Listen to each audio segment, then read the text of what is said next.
Greetings from EPG Pathshala. In this module, we are going to discuss about stream cipher, block cipher and Feistel structure. Up till now we have seen simple substitution and permutation, and we found that no scheme is as powerful as it cannot be broken by cryptanalyst. In this, we will talk about Feistel structure that suggests how to make the cipher unbreakable. That means add more substitution, more permutation, add number of rounds, so that structure is so complex that no analysis can break the cipher. I would start my discussion with stream ciphers. Stream ciphers take one bit or one byte at a time from digital data stream and encrypts. For example, we saw Varnam cipher in the previous module. What it did? It took one bit out of the plain text, one bit out of the key and generated a ciphertext. So, Ci equal to Pi exclusive OR with Ki. Block cipher, block of plain text is taken at a time and ciphertext block is produced. Block length is usually of 64 bits or 128 bits. Block cipher processes plain text block of n bits to produce a ciphertext of n bits. For example, 4-bit plain text 1011 is taken, the ciphertext generated is 1100. The observation you have to do here is the length of the plain text and ciphertext is same. Block cipher, block size 2, then 2 raised to n possible plain text are there. Look at the table 1, the plain text and corresponding ciphertext is given. Plain text 00011011. That means the length of the plain text is 2, so combinations are 4. 4 combinations of 2-bit plain text are generated and their corresponding ciphertext are given in the table. What is the difference between table 1 and table 2? So, table 1 has a mapping and table 2 has a mapping, but the observation is in the table 1 there is unique 1-to-1 mapping between plain text and the ciphertext. In table 2, for plain text 00 and 01, the ciphertext is 11. So, table 1 has a reversible mapping. So, from the ciphertext also there is 1-to-1 mapping to the plain text. So, given ciphertext we can generate the plain text, but in table 2 for the ciphertext 11 there are 2 corresponding plain text. So, it is irreversible mapping. For our encryption scheme to work, it should be reversible. The next question is, what is Feistel's ideal block cipher? So, check the table and what you can observe is we have a 4-bit of input text. So, the combinations are 16. So, for all the 16 combinations we have unique 1-to-1 mapping. So, 4-bit input, there are 16 possible inputs mapped with 16 possible outputs. 16 possible outputs are again represented by 4 ciphertext bits, referred as ideal block cipher. Why this is called ideal block cipher? Because it allows plain text ciphertext mapping for all possible inputs. What are the problems with Feistel ideal block cipher? If you have observed, Ideal block cipher is like a substitution cipher because for each possible input there is possible output mapping. As the block size is small, it is vulnerable to statistical analysis, saying that if it is only 2-bit input for each plain text, the attacker has to try only 4 combinations. For large block size, ideal block building implementation and ideal block storing is infeasible. For 4-bit inputs, there are 16 rows generated. So, required key length is 4 bits into 16 rows, that makes 64 bits. In general, for n bits, n into 2 raised to n bits are required. To prevent statistical attack, block length of 64 bits must be there. So, it requires 64 into 2 raised to 64 bits. If we go into the detail of Feistel cipher, block cipher with a length of k bits and a block length of n bits. So, there are 2 raised to k possible transformations, not 2 raised to n factorial. Why? Because our key length is of k bits. So, Feistel suggested to use substitution and permutation alternatively to produce the ciphertext. We have already covered substitution means each plain text element is replaced by a corresponding element. Replacement is unique. When we talk about permutation, the order of plain text element is changed. Feistel cipher suggests confusion and diffusion for purpose of suppressing the statistical analysis. To go ahead with the discussion of diffusion, it says each plain text digit affects the value of many ciphertext digit. For example, our message M is made up of M1, M2, M3 up to Mn characters. What diffusion says, take k successive letters, add them all together and get a modulo 26, and this would be your cipher character. What it says once again, if you want to get a ciphertext for the first character, and if we keep the k successive letters k to be 3, we have to add M1, M2, M3, get a modulo 26, and that would be a ciphertext character for character 1, that is M1. So, C1 depends not only the characteristic of M1, but it depends on M1, M2 and M3. So, statistical relation between plain text and ciphertext is so complex that it is difficult to derive key. Now, the next it suggests, Feistel suggests confusion. Confusion is the statistical relationship between ciphertext and encryption key is so complex that it is difficult to derive key.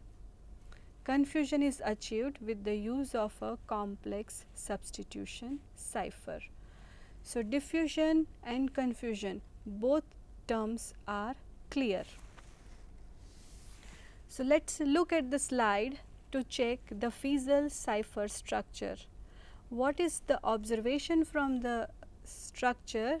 That we have a plain text of 2 W bits. It has to be divided into 2 equal halves.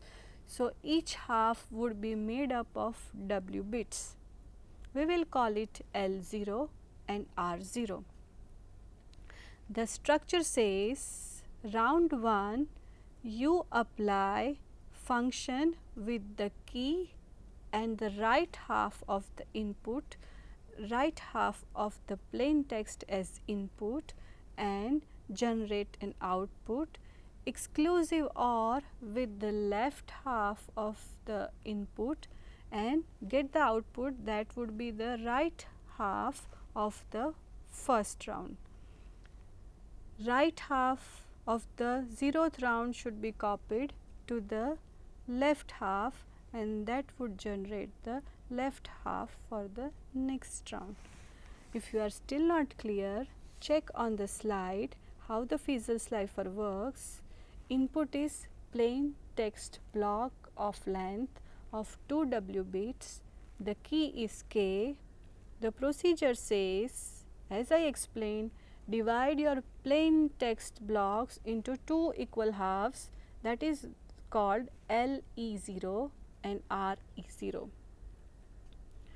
As Feistel suggested, perform more number of rounds so that the relationship between plain text, key and ciphertext is so complex that no one can derive it.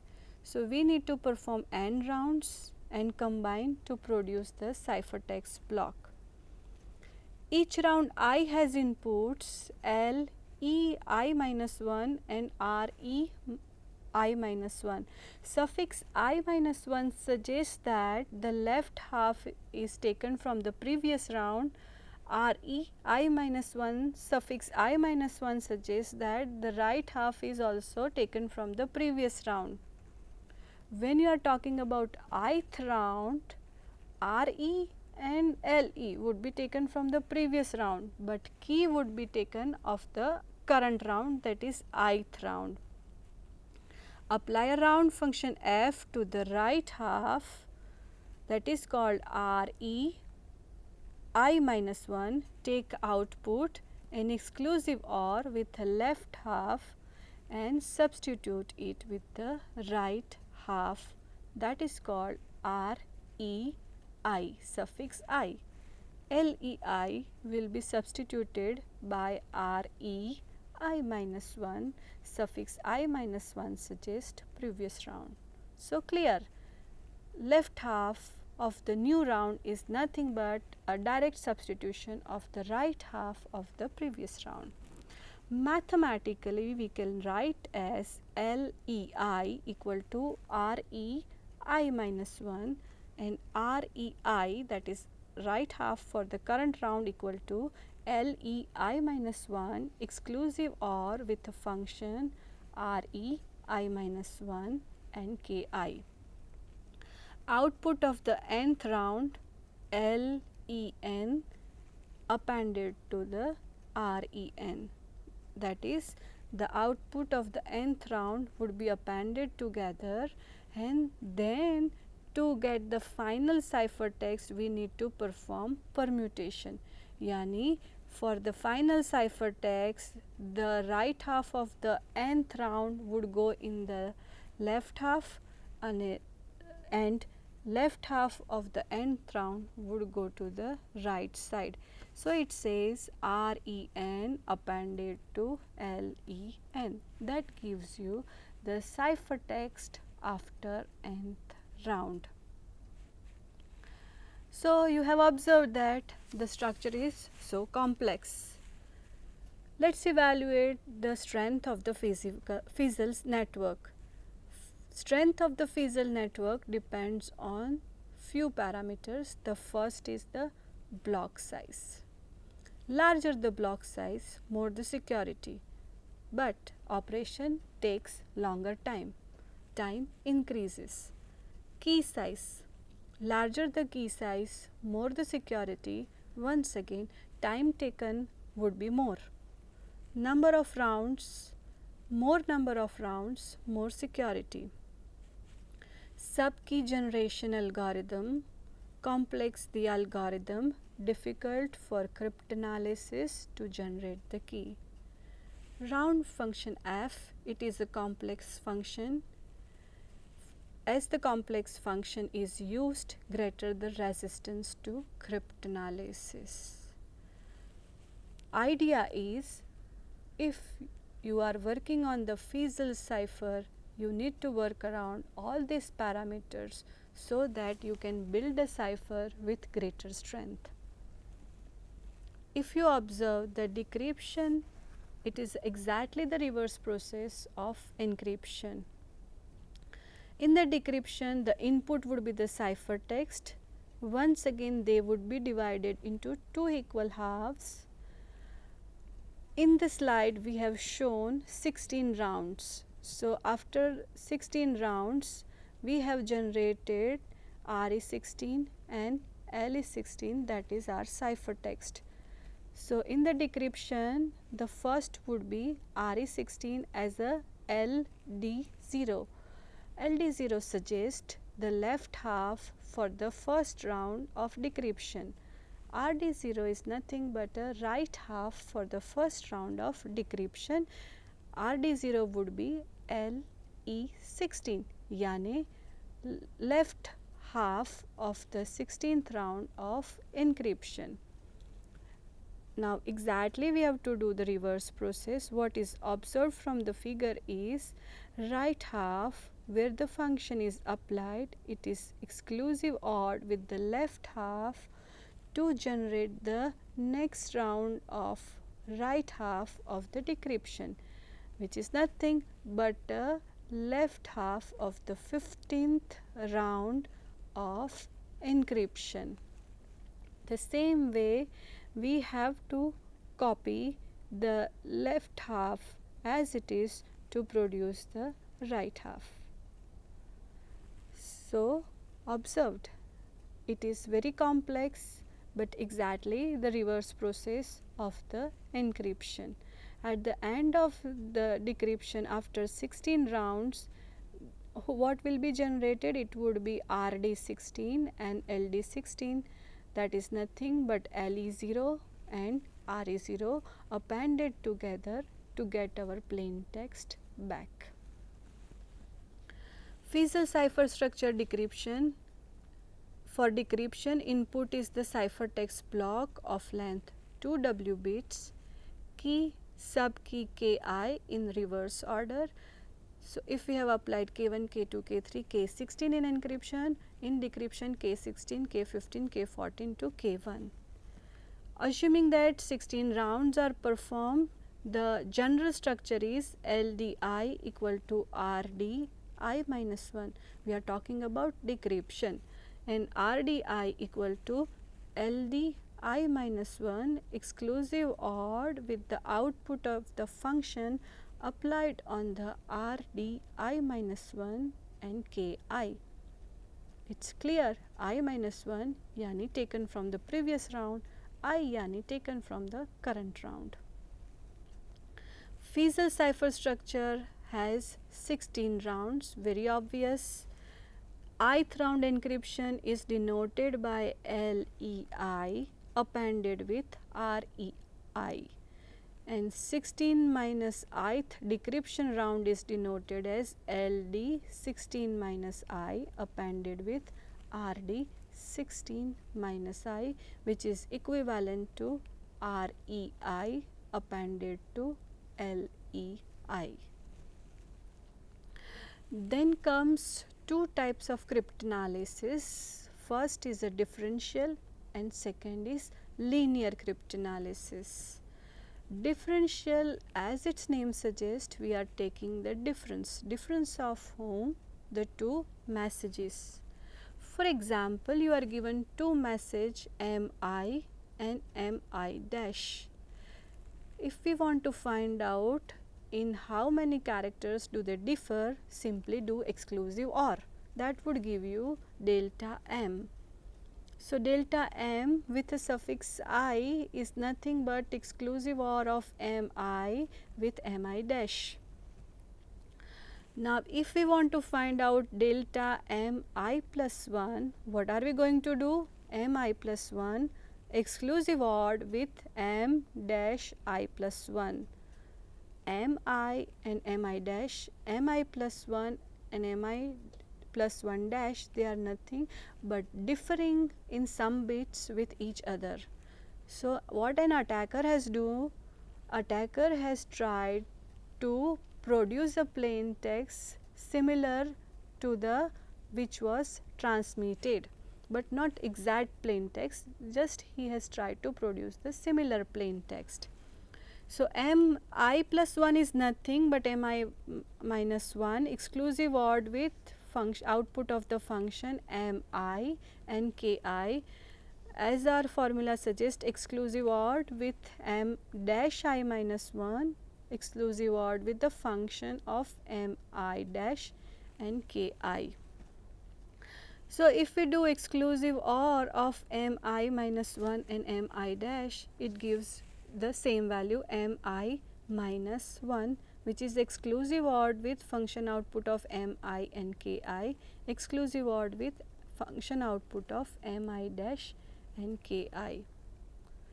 What is the conclusion out of this discussion? That for the same subkey, many pairs of inputs to f with the same difference yield the same output difference. So if delta mi minus 1 and delta mi are known, the probability that we can produce delta mi plus 1 is high from the equation. If many such differences are known, subkey used in the function can be determined. This was about differential cryptanalysis. Now we have to talk about linear cryptanalysis. As its name suggests, for linear equations we have to use a1, a2 up to an, that is those are plain text characters, b1, b2 up to bn, those are cipher text characters, and we have to generate k, that is c1, c2 up to cm. Plain text and cipher text characters are exclusive OR. Plain text and cipher characters are n bit long and k is m bit long. Evaluate p exclusive OR with c for large number of plain text and cipher text pair. If that exclusive OR operation results in 0, that means key used is all zeros, and if it comes to 1, that means key k is all ones. So this is how we can use cryptanalysis, linear cryptanalysis to generate the key. Feistel cipher was based on block cipher. So if we want to design block cipher, there are 3 parameters that can be worked upon: number of rounds, function f, and key generation. These are the 3 important aspects of design of a block cipher. The first, it said number of rounds. We have already emphasized more number of rounds, it is difficult for a cryptanalytic attack. Even if function f is easy to break, more number of rounds make the cipher more secure. Function f design. You have it in mind, when we used Feistel structure, we applied function f. F must be difficult in what terms? In terms of evaluating through linear equations. F must produce avalanche effect. I introduced a keyword, that is avalanche. Avalanche is nothing but it says if we change one bit, it makes a cumulative effect of change in many bits. F must follow bit independence criteria. Bit I is inverted for any I j k, then output bit j and k should be changed independently. J and k should not depend on each other. When we are designing block cipher, there is third criteria, that is key generation. Generate one subkey for each round. Subkeys should be derived in such a way that individual subkeys cannot be determined. Reverse way, from subkey one should not be able to derive the main key. So in this module we have evaluated the strength of the block cipher. We can increase the strength by using Feistel. Feistel structure emphasized on more number of substitution and more number of permutations. More substitution permutation used, the scheme becomes complex, but definitely it takes more time to encrypt and decrypt. The design of the block cipher depends on 3 parameters: subkey generation, function f and number of rounds. So in the next module we will check how to encipher the DES algorithm.